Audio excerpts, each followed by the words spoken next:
बिस्मिल्लाहिर्रहमानिर्रहीम। अस्सलाम वालेकुम दोस्तों। अदाकारा हुमायमा मलिक महफिल मिलाद की वीडियो इंस्टाग्राम पर पोस्ट करके मुश्किल में फंस गई हैं। मज़ीद आगे बढ़ने से पहले अगर आपने हमारा चैनल सब्सक्राइब नहीं किया तो ज़रूर सब्सक्राइब करें। लोगों ने कड़ी तनकीद का निशाना बनाना शुरू कर दिया है।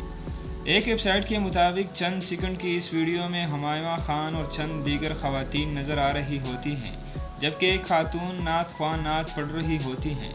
वीडियो में हुमायमा खान एक खातून से बातें कर रही होती हैं और आखिर में वीडियो बनाने वालों को कहती हैं कि बस करो अब। इस वीडियो पर कमेंट्स में मारवी काज़मी नामी एक लड़की ने लिखा कि ऐसी महफिल में बैठने तक की तमीज़ नहीं है आपको, नात पढ़ी जा रही है और तुम्हारी गपशप ख़त्म नहीं हो रही। हिरा मंजूर नामी लड़की ने लिखा कि खुद वीडियो बनवा रही हैं, एक्टिंग कर रही हैं और ख़ुद ही आखिर में कह रही हैं कि बस करो अब। मेरी काज़मी नामी सारिफ ने लिखा कि तुम बहनों में इतनी रियाकारी क्यों है। बाबर नामी शख्स ने लिखा कि नाज शरीफ के दौरान बातें तो बंद कर दो, हद होती हैं।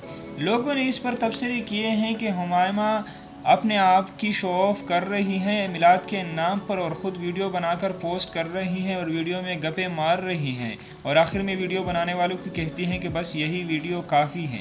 लोगों का कहना है कि ये मिलाद में बैठने का तरीका बिल्कुल भी नहीं है। हुमायमा को इस पर माफ़ी मांगनी चाहिए।